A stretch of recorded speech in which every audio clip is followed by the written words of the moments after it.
Bleach 1000 Year Blood War was announced to be releasing in 2026 during the Bleach panel at Anime Expo 2025 over the weekend. Now, before everyone starts debating about what is releasing first, Core 4 or GTA 6, we need to actually talk about what anime exclusive editions we can expect for the final part of the anime. Kubo and the anime staff have done an excellent job of teasing Core 4 with several comments. They have spoken about the extent of new scenes that will be included in order to flesh out the final few chapters of the Bleach manga. There has been a lot of hype about the inclusion of a new character or characters in the story from Kubo and even anime director Murata. So in this video, I want to discuss everything that we know about Core 4, how many chapters are left to adapt, how they can be expanded upon, and what new fights or anime exclusive flashbacks they will include in the anime. Now be sure to stick around until the very end of the video, as I'm going to reveal how Core 4 of the Bleach anime will fix everything that was wrong with the ending of the original manga. This situation with Core 4 of the Bleach anime is pretty unprecedented in the history of anime adaptations. While previous cores adapted 50 to 67 chapters each, Part 4 The Calamity only has 25.5 chapters left from the manga.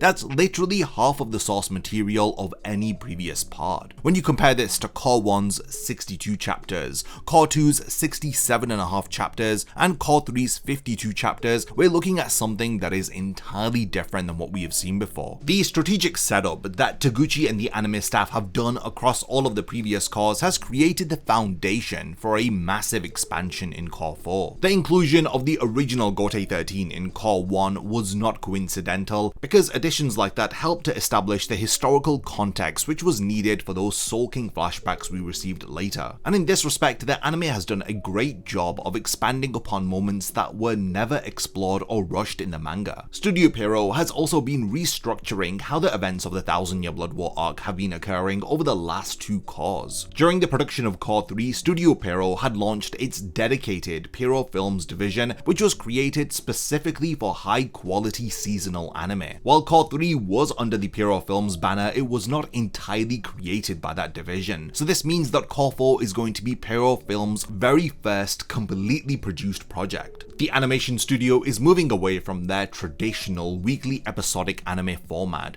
The producer of the studio, Yoshihiro Tominaga, revealed that they've substantially increased budgets for Pierrot Films in order to ensure that their works have cinema level quality, as he cited Demon Slayer as a major turning point which had forced industry-wide improvements in animation. Via comments on his official fan club and interviews that he has done, Kubo has confirmed that there will be entire episodes that will feature new content that fans have never seen before in Core 4. And if you do the calculations, it roughly translates to just over 7 episodes of original material in the final part of the anime. If you're converting this over to manga chapters, it's roughly 40 chapters worth of new content. And in his most recent comments for the Anime Expo panel this weekend, he revealed that the amount of supervision that he has done for Core 4 alone equals to all of the work that he has done for Cores 1 to 3 combined. This is pretty insane, especially when you consider how hands-on he has already been throughout the entire anime production of the 1000 Year Blood War arc. This leads me to believe that every fight in those final 25 chapters of the Bleach manga will be getting some additional content. This is great news for everyone who is disappointed with the final arc. Characters who got completely shafted within the manga's rushed finale are finally getting their moments to shine. Core 4 isn't just going to be an adaptation of the manga, it's going to reconstruct everything under the supervision of Kubo. It's amazing that Kubo is getting the opportunity to flesh out details that he didn't have the strength to include in the manga. During the end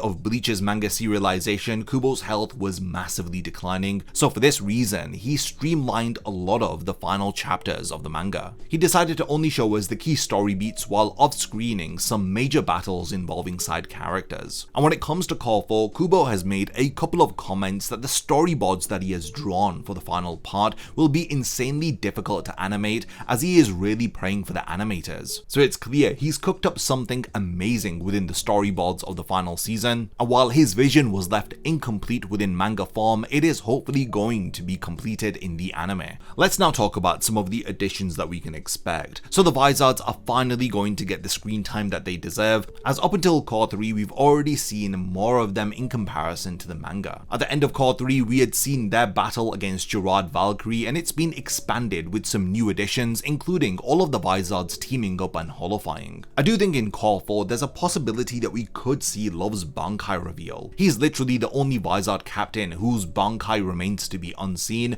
and the anime has been building this up systematically, first with Shinji's bankai reveal in Cour 2, along with Kensei and Rose revealing their bankai against Masty Masculine, and now we have all of the Visards donning their holo masks in an anime exclusive scene. I'm really glad that we got to see the return of the holo masks, as we haven't seen them since the defeat of Aizen. Their absence was so prominent that we had theorized that the Central 46 or the Gotei 13 had banned the Visards from using the holo masks. Now Cour 4 has an excellent opportunity to expand upon the Visards' battle against Gerard, as their holo powers are the perfect counter to Gerard's Quincy abilities. While this may create for a spectacular battle, Gerard's Shrift the Miracle may make him grow stronger from the damage that he receives, so it will be interesting to see the Visards get even more screen time when the anime returns. Another major moment from the battle against Gerard is Kinpachi's bankai, which had felt incredibly rushed within the manga. His bankai represents terrifying, unchecked power. The manga gave us a brief glimpse of it, but the anime has the potential to fully explore what happens when Kinpachi activates his bankai, as he transforms into something truly monstrous. Just the visual spectacle of Kinpachi's demonic transformation being animated is so exciting to think about. The activation of his bankai does come at a cost, as Kinpachi's body begins to break down, as it's unable to contain all of the power that he has just harnessed. If executed well, then the anime can have a perfect setup for Hitsugaya's adult form reveal, which also does need to be expanded on. I know so many people are waiting for Hitsugaya's Shikai Hyoketsu flash, which freezes Gerard at a molecular level. I think that all of these key story beats like this will be adapted, but in between them we'll have some additional moments of new clashes that we've never seen before. We had seen this previously within Cours 2 and 3, where fights that were in the manga were given a bit more breathing room with some additional anime exclusive clashes, and I think that we'll get a lot of this within Cour 4. Ever since the beginning of the Bleach story, we've had hints of Kinpachi's true power as well as Hitsugaya's full potential, so these payoffs towards the end of the 1000-year Blood War arc need to be executed flawlessly. While these were iconic moments from the manga, I just felt like they were really rushed. You need to get these moments right, because Kinpachi here finally understands his own limitations with his bankai, and Hitsugaya conversely transcends his limits with his adult transformation. Then we have the matter of Urahara versus Askin, and it's during this fight that we get Urahara's bankai reveal Kanon Biraki Benihime Aratame. This allows him to restructure anything on the battlefield to his advantage. The anime has an opportunity to properly explore the chess match between these two characters, with Askin's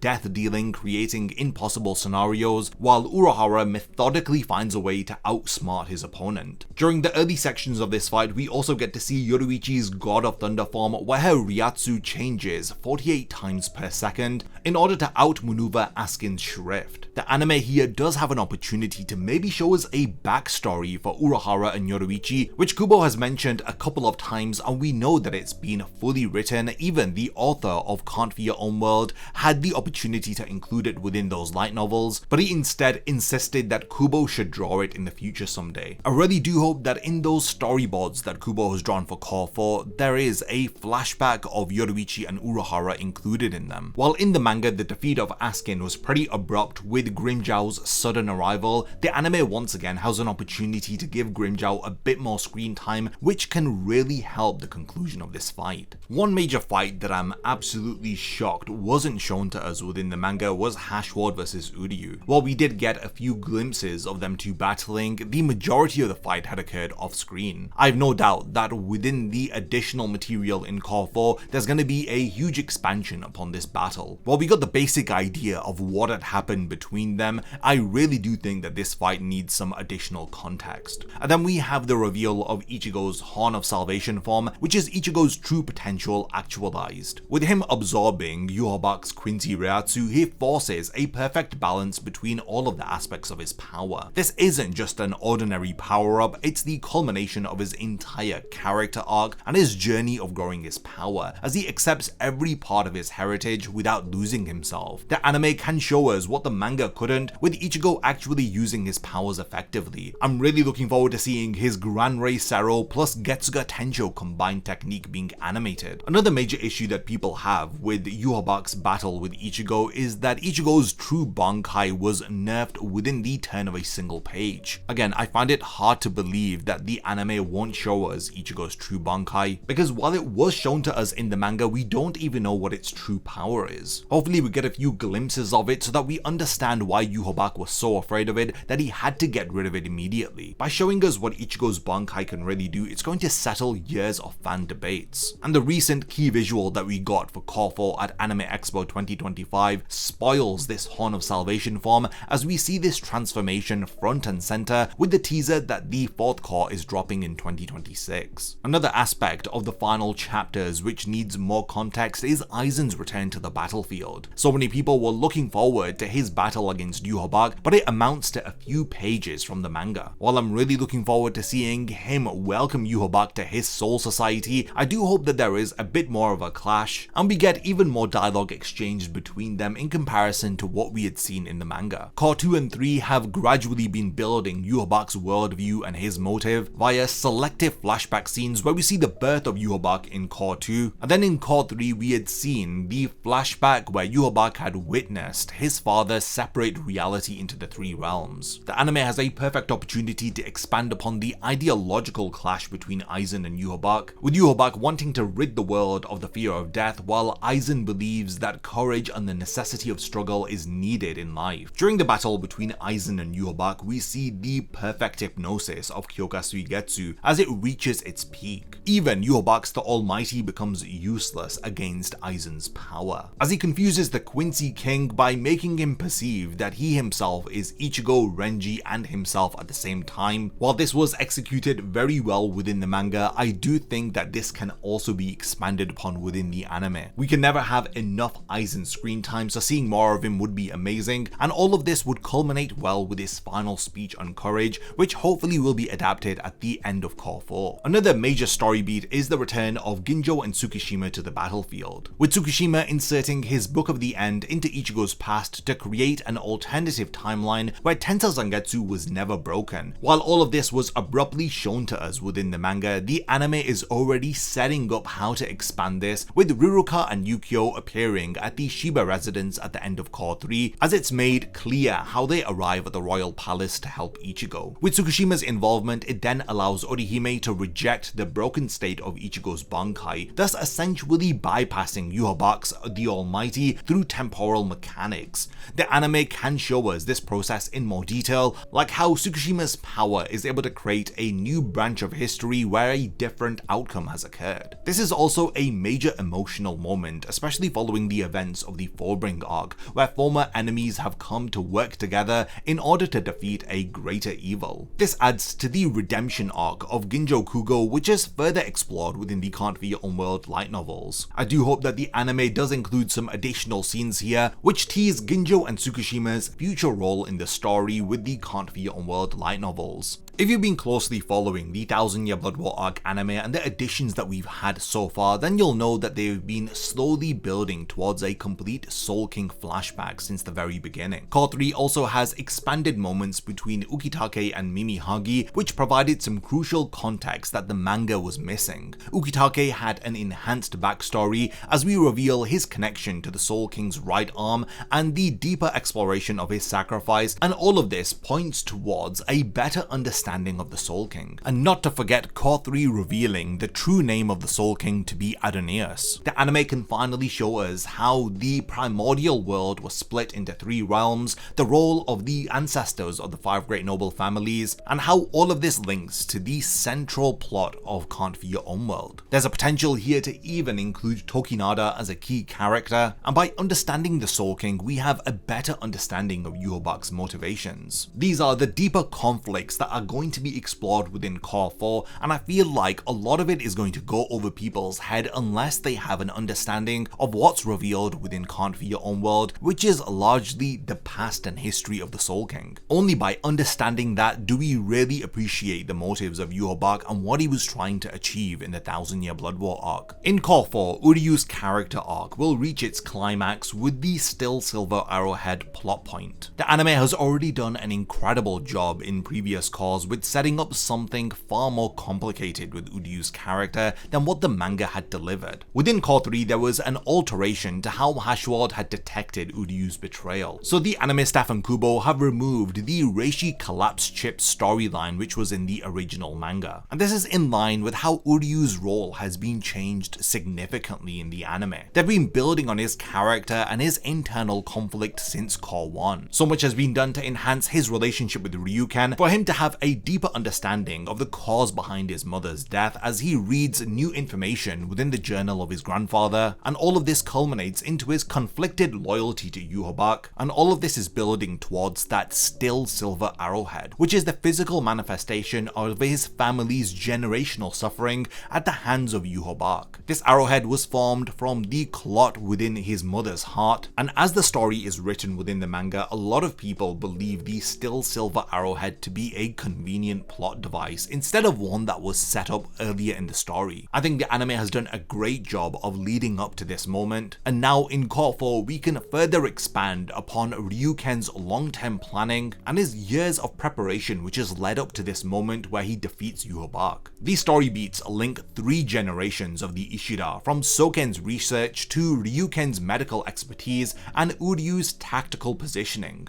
Hopefully here we'll finally understand what Ryuken wants to protect, as this is a plot point that was left unanswered from way back in the Soul Society arc, during a flashback between Soken and his grandson Uryu. I'm looking forward to how Cour 4 is going to wrap up Uryu's character arc. Hopefully we'll get some proper resolution to his betrayal, we'll understand his time as Yhwach's successor and the ultimate choice that he had made in order to defeat Yhwach. The anime has a lot of room to explore this during Uryu's final battle against Hashward. Right at the very end of the manga, we have the reveal of Ichigo's true bankai, and this is the perfect narrative twist. The outer shell of his Zanpakuto breaks as it reveals his original Shikai underneath. This is a genuinely surprising moment which even Yhwach did not anticipate with the Almighty. While this was a plot point that was skimmed over within the manga, the anime now has the opportunity to show us the true capabilities of his bankai. The combination of Uryu's Still Silver Arrowhead disrupting the Almighty and Ichigo's hidden true bankai results in a perfect moment where Yhwach is weakened and ready to be defeated. In the end, Yhwach's overconfidence was his downfall, while Ichigo's acceptance of his true nature becomes his strength. The anime has a lot of opportunity here in this final battle to make it truly epic, as we see the full scope of all of the different characters who had gotten involved, all of the different abilities that were used in order to defeat Yhwach at the end. The Bleach manga actually ended with its final 2 chapters showing us a 10-year epilogue, which definitely needs to be expanded upon in the anime. The anime can show us the aftermath of the Thousand Year Blood War arc, how the Soul Society had rebuilt itself, and the integration of the surviving Quincy into the story, and the new generation of characters who have grown up in a world without Yhwach. Within the epilogue, Rukia is appointed as the captain of the 13th Division. In the 10 years since the defeat of Yhwach, Lisa had become the captain of the 8th Division, with Isane leading the 4th Division and Iba being in charge of the 7th Division. When we cut to Karakura Town, we learn that Ichigo and Orihime have their own son called Kazui, and Rukia and Renji have a daughter called Ichika. The final page of the manga actually reveals that they have both inherited powers from their parents. Hopefully the ending of Cour 4 can give us some subtle hints about the Hell arc, as the events of the Bleach epilogue actually take place 2 years before the No Breeds from Hell one-shot chapter. Cour 4 has the opportunity to give us the definitive version of Bleach's final arc, and it can also be a launching pad for an entire multimedia Bleach franchise expansion, where we get an anime adaptation of Can't Be Your Own World, possibly a Bleach anime reboot, as well as the return of Burn the Witch Season 2 as a manga, and even the Bleach Hell arc in its manga form,